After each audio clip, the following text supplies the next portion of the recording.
మరి వీరి plan success అవుతుందా లేదా, మోదీ దీన్ని అడ్డుకుంటారా లేదా? ఆలం మంచి వ్యక్తి అని, అతనికి ప్రపంచం పట్ల చాలా ఎక్కువ అవగాహన ఉందని చెప్పాడు. ఇప్పుడు ఆ దేశంలోనూ మనకు వ్యతిరేక ప్రభుత్వాన్ని ఏర్పాటు చేస్తే మన దేశం అభివృద్ధిపై దృష్టి సారించలేము అన్నది డీప్ స్టేట్ నమ్మకం. నమస్తే, welcome to Om voice of Madhavilatha.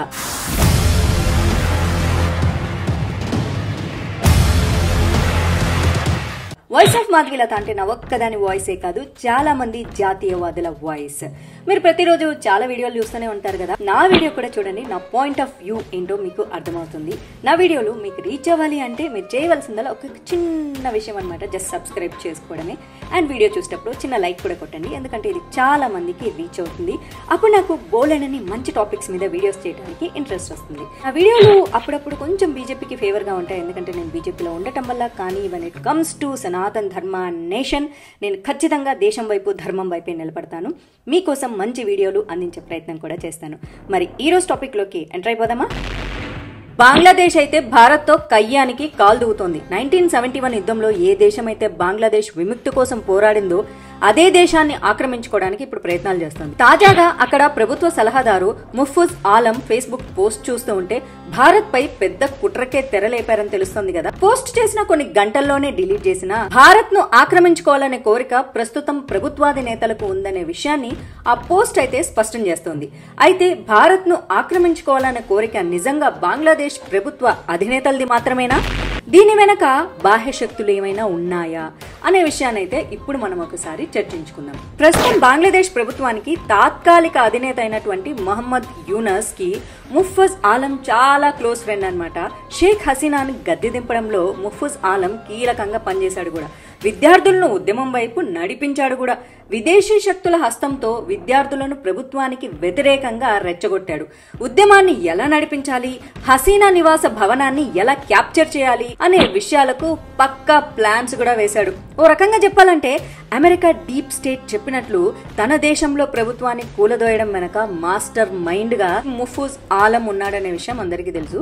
అతని ఇంపార్టెన్స్ ని మహమ్మద్ యూనస్ కూడా బాగా గుర్తించాడు. సెప్టెంబర్ లో అమెరికా పర్యటన సందర్భంగా క్లింటన్ గ్లోబల్ ఇనిషియేటివ్ కి 2024 ఈవెంట్ కి హాజరైన సమయంలో ఈ ఆలంను అమెరికా డీప్ స్టేట్ ప్రతినిధులకు పరిచయం కూడా చేశాడు. మాజీ అమెరికన్ ప్రెసిడెంట్ బిల్ క్లింటన్ తో వేదికను పంచుకుంటూ తన ప్రత్యేక సహాయకుడు ఆలంతో సహా ఇద్దరు యువకులను పరిచయం కూడా చేశాడు. హసీనాని తొలగించడానికి చేసిన తిరుగుబాటులో వారి పాత్రనైతే భలే ప్రశంసించాడు.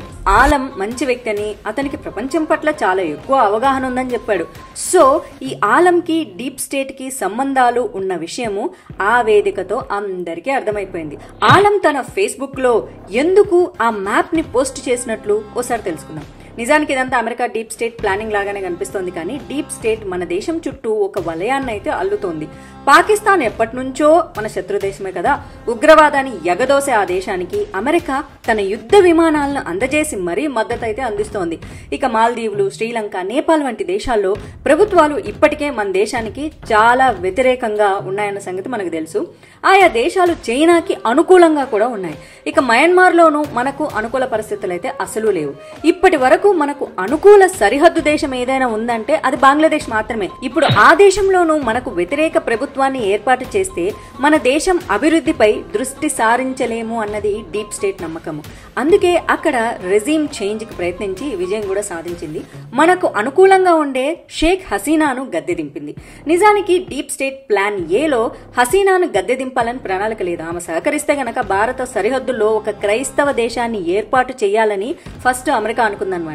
ఈశాన్య రాష్ట్రాల్లో క్రైస్తవ దేశాన్ని ఏర్పాటు చేస్తే అక్కడ నుంచి అమెరికా తన కార్యకలాపాలను నిర్వహించుకోవచ్చు. అలాగే కీలకమైన ఈశాన్య రాష్ట్రాల్లో ఎల్లప్పుడూ ఓ సమస్యని క్రియేట్ చేస్తూ భారతదేశ అభివృద్ధికి ఆటంకం కూడా కలిగించవచ్చు.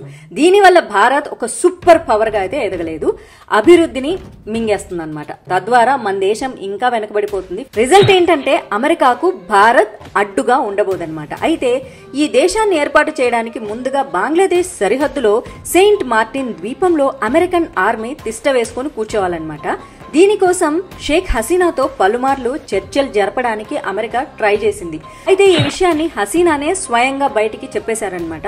బంగ్లాదేశ్ లో జరిగిన తిరుగుబాటు అల్లర్ల వెనక అమెరికా హస్తం కూడా ఉందని హసీనా గతంలో కూడా చెప్పారు. ఒకవేళ తాను సెయింట్ మార్టిన్ ద్వీపాన్ని వదులుకొని ఉండింటే ఈ పరిస్థితి అయితే ఉండేది కాదు అని కూడా చెప్పారామ. సెయింట్ మార్టిన్ ద్వీపం మీద బంగ్లాదేశ్ సార్వభౌమత్వాన్ని వదులుకొని ఉంటే ప్రధాని పదవిలో కొనసాగేదాన్నంటూ హసీనా తెలియజెప్పేశారు. అయితే ఈ ద్వీపాన్ని గనక హసీనా అమెరికాకు గనక రాసిచ్చి ఉంటే ముందుగా అక్కడ ఆర్మీ బేస్ ఏర్పాటు చేసుకుంటుంది. అక్కడి నుంచి తన ఆర్మీ కలాపాలు నిర్వహిస్తుందన్నమాట. దీంతో బంగాళాఖాతంలో అమెరికా తిష్ట వేసుకుని కూర్చోవడానికి అయితే వీలయ్యేది. అక్కడ నుంచి ఇక ప్రత్యేక దేశాన్ని ఏర్పాటు చేయడానికి సంబంధించిన ప్లాన్ ని మరింత సులువుగా అమలు చేసేదన్నమాట. అయితే అక్కడ క్రైస్తవ దేశాన్ని ఏర్పాటు చేసే విషయంలో అమెరికా పక్కా ప్లాన్ తో ఉందని షేక్ హసీనా అయితే చెప్పేశారు. ఈశాన్య రాష్ట్రాల్లో తన ప్రభావాన్ని పెంచుకోవడానికి అమెరికా ఈ దారుణమైన పనికి తెరలేపిందని కూడా చెప్పారు. ఇప్పటికే మణిపూర్లో జాతుల మధ్య వైరం అయితే కొనసాగుతుంది. కుకీలు మెయితీల మధ్య ఏడాది కాలంగా ఘర్షణ వాతావరణం కొనసాగుతుంది. మెయితీలకు ఎస్టీ హోదా ఇస్తే తమ ఉనికికే ప్రమాదమని కుకీలైతే చెప్తూ ఉన్నారు. వారిని అటవీ ప్రాంతంలోకి రానివ్వబోమని కూడా చెప్తున్నారు. ఈ క్రమంలో రెండు జాతుల మధ్య వైరం కొనసాగుతుంది. ఇది ఆల్మోస్ట్ 120 years గా జరుగుతుంది. ఇదే సమయంలో మిజోరాం సీఎం లార్డ్ హోమా అమెరికా పర్యటనకు వెళ్లి ప్రత్యేక దేశ ఏర్పాటుకు సంబంధించి కీలక వ్యాఖ్యలు కూడా చేశారు. కుకీలు ఒకే కమ్యూనిటీ అయినప్పటికీ కూడా వాళ్ళు 3 దేశాల మధ్య విభజనకు గురయ్యారని, దేవుడి దయ వల్ల వారంతా ఒక్కటైతే ప్రత్యేక దేశాన్ని ఏర్పాటు చేసుకుంటామని కూడా చెప్పారు. మిజోరాం సీఎం లార్డ్ హోమాకు డీప్ స్టేట్ తో సంబంధాలు ఉండటంతో ఇది ఖచ్చితంగా అమెరికా ప్లాన్ అని చెప్పేసి ఇట్టే అందరికీ తెలిసిపోతుంది. ఇవన్నీ ఒకవైపు కొనసాగుతుంటే ప్రస్తుతం మొహమ్మద్ యూనస్ నేతృత్వంలో బంగ్లాదేశ్ ప్రభుత్వాన్ని ఉపయోగించుకొని అమెరికా భారత విభజనకు కుట్రలు పన్నుతోందా అన్న అనుమానాలైతే చాలా మందికి వస్తూనే ఉన్నాయి. అందులో భాగంగానే తాజాగా యూనస్ ప్రభుత్వంలో కీలకమైన వ్యక్తి అయిన ముఫూజ్ ఆలం ఈ పోస్ట్ చేసినట్లు తెలుస్తుంది. అయితే దీనికి సంబంధించిన సుదీర్ఘ ప్రణాళిక ఉండవచ్చు. డీప్ స్టేట్ ఎప్పుడైనా సుదీర్ఘ పథక రచన చేస్తుంది. మరి వీరి ప్లాన్ సక్సెస్ అవుతుందా లేదా, మోదీ దీన్ని అడ్డుకుంటారా లేదా అన్న విషయం తెలియాలంటే మనం ఇంకాస్త వేచి చూడాల్సిందే. మరి దీనిపైన మీరేమంటారు? అమెరికా బంగ్లాదేశ్ ని ఫోర్స్ చేసి మన దేశం మీద యుద్ధానికి లేదా వ్యతిరేకతకి కాలు దువ్వుతోందా అని చాలా మందిని అడిగితే అవును అని అంటారు. మరి మీరేమంటారో దయచేసి కామెంట్ తెలియచేయండి. సబ్స్క్రైబ్ చేసుకుంటే ఈ వీడియో పెట్టిన వెంటనే మీకు వచ్చేస్తుంది. లైక్ కొడితే చాలా మందికి రీచ్ అవుతుంది. ఇంకా బోల్డ్ అని వీడియోలు చేయడానికి నాకు ఉత్సాహం వస్తుంది. మళ్ళీ ఒక మంచి వీడియోతో కలుసుకుంటాను. అంతవరకు సెలవు. నమస్తే.